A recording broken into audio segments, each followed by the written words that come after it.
Yo creo que una vez concluido el conflicto y firmada la paz, iniciaba un proceso de reconciliación, por una parte, y por otra parte, lo que había sido todo el ejercicio del proceso concluía en que el objetivo principal era que este grupo político armado se convirtiera en un partido político y que participara electoralmente. Y el 16 de enero de 1992 ya se había hablado y se había señalizado una amnistía, porque era la única manera que se podía terminar el conflicto armado por la vía política.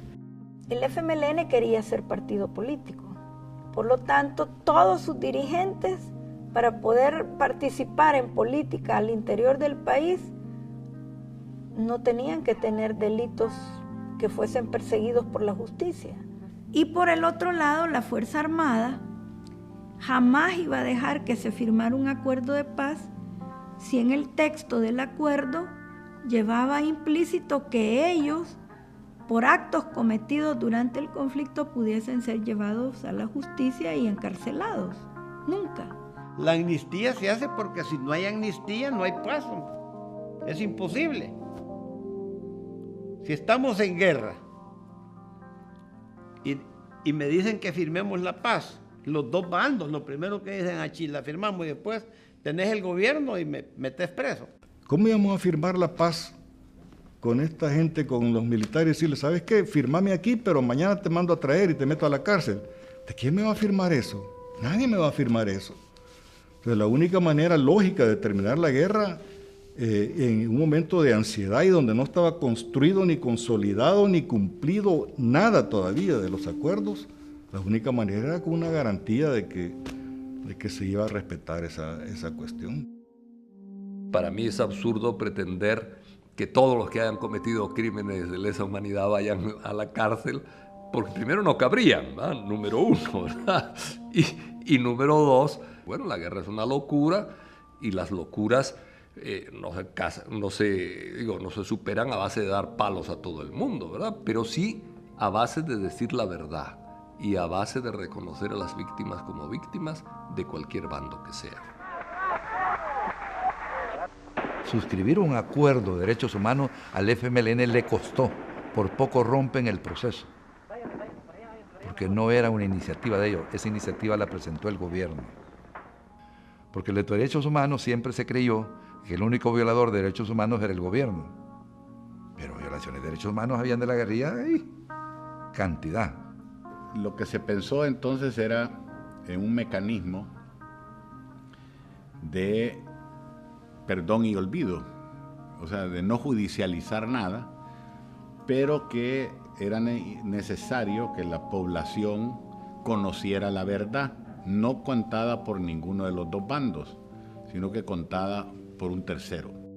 Hay mucha gente que necesitaba saber la verdad de lo que había pasado, por lo menos de muchas de las cosas que habían ocurrido, aun cuando se comprendiera que por una serie de razones y circunstancias no iba a haber un castigo, no iba a haber, pero por lo menos saber qué es lo que había pasado. Con el firme propósito de investigar los crímenes que más conmovieron al país durante la década de los 80, arribaron al país los miembros de la Comisión de la Verdad.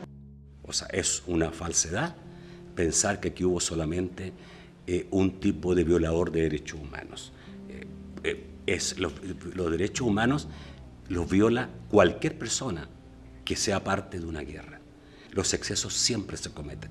La guerra es un exceso. Todo esto se ha fundamentado en denuncias, pero no en una investigación. A mí no me cuadra que vengan a decir que el 85, el 90% de los factores de violaciones a los derechos humanos los hizo el Estado y que el 5% lo hizo el FMLN. Me parece una grosería. Están los incendios, están las destrucciones, están los secuestros, están los asesinatos, están cualquier cantidad de cosas que hay. Por eso dije yo, responsabilidad real, porque entonces le estamos entregando a la nueva generación un producto alterado, un producto adulterado. Y entonces la enfermedad va a brotar porque no la va a curar, ni tan siquiera va a hacerlo reflexionar. Y ese es el problema. Si queremos la verdad, tenemos que conocer la verdad absoluta, la que hirió a un bando o a otro. Si yo estoy exigiendo la verdad sobre el Mozote, me gustaría también saber la verdad sobre San Vicente. Creo que se cometieron injusticias para muchos también jefes militares desde que se dio la comisión ad hoc con su informe. Se hace mención de oficiales que realmente no estuvieron involucrados en los señalamientos que ahí les hacen, pero siempre hay una sabiduría final. Cuando en la Comisión de la Verdad se dan estos señalamientos y se recomienda que esas personas queden inhabilitadas para ciertos ejercicios, se llegó a mandar, en definitiva, un documento firmado por todos los partidos políticos, incluyendo el FMLN y el gobierno, pidiéndole al secretario de Naciones Unidas que declarara sin efecto los alcances de esos señalamientos y de esas inhabilitaciones. Y lo firman todos, incluyendo el FMLN.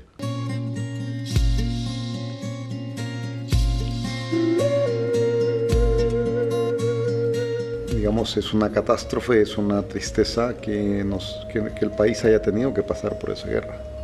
Todo el que está en guerra está necesitado de inyectarle a la sociedad, a sus hijos, a sus amigos, odio, desprecio por la vida, desprecio por los seres humanos, deseo de venganza, de revancha.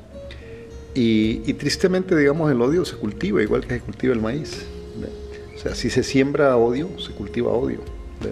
Si se siembra revancha, se cultiva revancha. Entonces, eso es lo triste de ese episodio. Para hacer el bien no necesitamos las armas estorban para hacer el bien.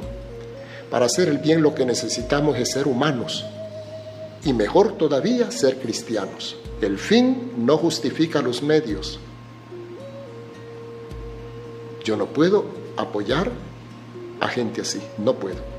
Sea de derecha o sea de izquierda, no puedo. Yo creo que la discusión, la reflexión en este momento sobre las causas de la guerra y sobre todo lo que la rodeó es sumamente importante para construir un país de futuro. Para construir ese futuro pasa por conocer la verdad, por acciones de reparación y por eso, para que la sociedad reflexione y discuta y converse sobre ese pasado y sobre ese conocimiento del pasado, tener claros los mapas del siglo XXI que vamos a construir, un país diferente a ese que vivimos. Creo que no hubo ganadores ni vencedores.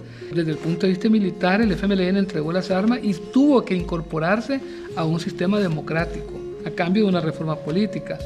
La Fuerza Armada tenía 16 atribuciones constitucionales y solo le quedaron 2.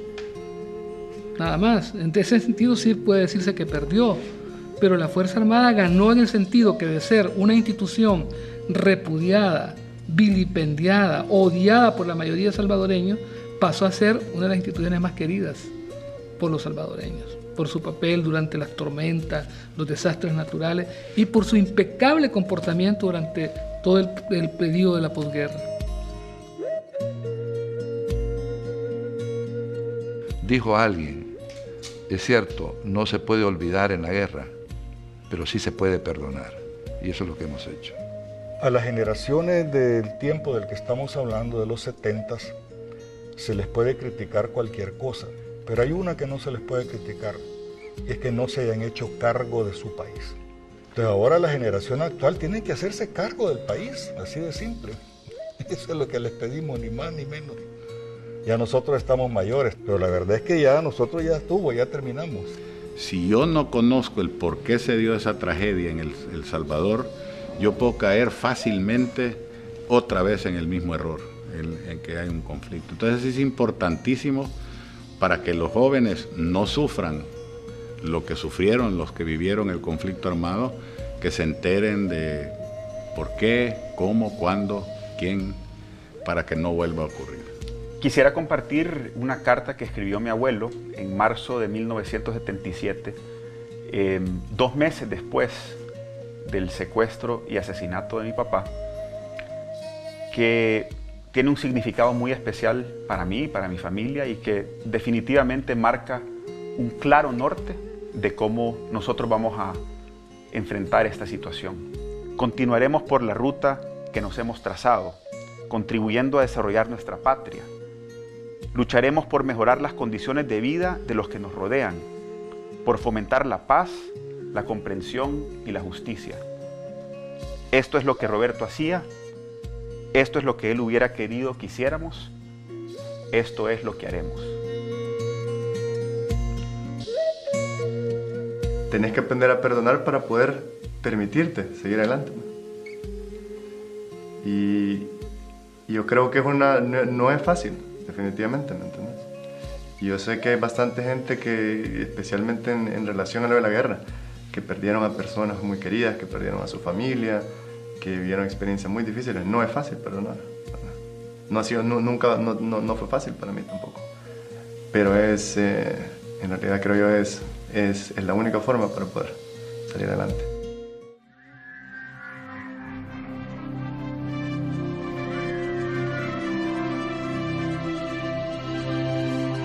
Toda guerra, decía el Papa Juan Pablo II, es una derrota de la humanidad. La paz, en cambio, es una de las más hermosas conquistas humanas. Ninguna circunstancia histórica o ideológica debe servir a nadie para predicar el odio y fomentar la división entre hermanos. En El Salvador tuvimos que sufrir 12 años de conflicto armado con sus 85.000 muertos para entender que el diálogo es siempre la mejor ruta para dirimir nuestras diferencias, por profundas que éstas sean. Si de algo sirve recordar los duros años del conflicto salvadoreño, que sea para tener cada vez más claro que no existen razones válidas para justificar la violencia y que la guerra es siempre una locura que debe evitarse a toda costa. La paz, en efecto, es el triunfo de la razón, de la solidaridad y del verdadero coraje. La suma de muchos miedos crea el conflicto. Son los valientes quienes vuelven sostenible la paz. Y a esos valientes, del pasado, del presente y del futuro, dedicamos este documental.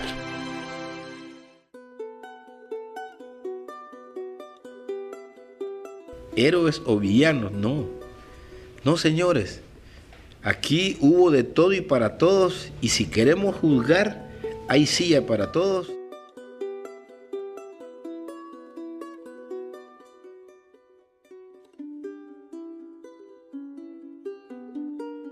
Nosotros, los salvadoreños, venimos de un periodo determinado por la más cerrada desconfianza entre personas y entre sectores. Ahora nos compete a todos hacer un consistente ejercicio de construcción de confianza, y creemos que el acuerdo de paz es una base excelente para ello. Llegar a este día memorable, que recordarán con emoción y respeto nuestros hijos y nuestros nietos, es la conquista más anhelada de todo el pueblo salvadoreño. Vemos como el presidente de la República extiende su mano a los miembros del Frente Farabundo Martí para la Liberación Nacional, y ahora se dirige a la comisión que le representó en estas negociaciones de paz.